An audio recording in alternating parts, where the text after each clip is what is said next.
Theaters are trying to get people to come back to the movies by making it a luxury viewing experience. Luxury cinemas are offering premier seating with reclining sofa seats, full-service staff, and a full-service bar. Just One Away offers numerous hairstyling services as well as makeup if you want to complete your look. Now you remember CSUN President Diane Harrison announced last fall graduating seniors would be limited to 4 tickets. Harassment is part of the online world. The Pew Research Internet Project shows 73% of adult online users have seen someone be harassed in some way online. When was the last time you watched a movie in a theater? When was the last time you caught up on your favorite show like HBO's True Blood? CSUN television production professor Thelma Vickroy says, people don't go to the movie theaters as much as they used to, so they go see blockbusters. TV is also starting to gather larger audiences as it's more convenient to stay home and watch shows on TV or websites like Hulu+. And I'm watching different people, I'm seeing different faces, I'm seeing original ideas. With network and cable television and online services like Hulu gaining popularity, there's no telling when or if audiences will be flocking to theaters anytime soon. I'm Katie Fauskee for Valley View News. Blow-dry bars are a fast and easy way to get your hair done. It's very difficult for me to do my own hair. I just can't do it like this, and now it's becoming almost an addiction. Salon manager Kayla Kozian says there are benefits to coming to a blow-dry bar versus a full-service salon. It's a fun environment. We do everything from weddings to school dances or just everyday style that will last. Long gone are the days of having to deal with a bad hair day or that frizzy, unruly hair. As they say here at Just One Away, just wash, blow, and go. I'm Katie Fauskee for Valley View News.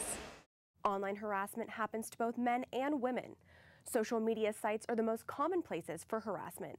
I won this contest to go to Ireland, and the band chose who was going to go based off of videos. And in my video, I was wearing a tank top, and I have a bigger upper area, and so a lot of people kept on saying that's the only reason that I won. Currently, no legal definition exists for what constitutes online harassment. Traditional concepts of libel, threatening speech, and slander are sometimes hard to apply to the online environment. One long-term effect of online harassment is the possibility of a damaged reputation at a time when potential employers or romantic partners can find personal information online.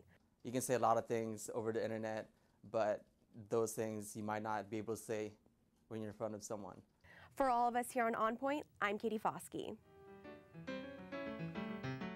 So the first question, Vanessa, I'm going to ask you, millions of Americans suffer from eating disorders. Can you explain to us the difference between disordered eating versus an eating disorder? I think that's a really good question, so I'm glad you asked that. You know, every day we're bombarded with these images and messages that reinforce this idea that to be happy and successful, we have to be thin and beautiful. Do you feel the media images equate happiness and success with thinness? Not beauty alone, but just happiness.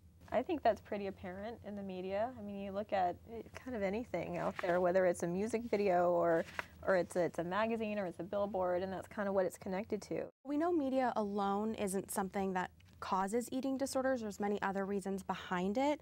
Vanessa, can you explain to us what some of these reasons that these disorders develop are?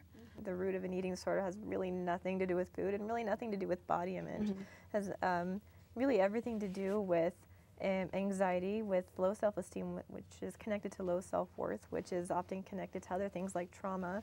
And I want to go back to something you said earlier that you made a great point. It affects men. That's something we don't talk about as much. Now, what are some of the eating disorders that men suffer from the most that you see?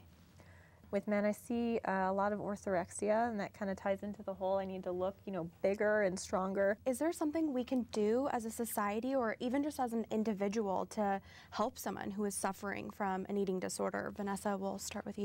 Yeah, I would say to be open, to communicate, to listen. Well, I'd like to thank you all for being here and being here for such an informative, important topic. Creating a space for this is just so wonderful.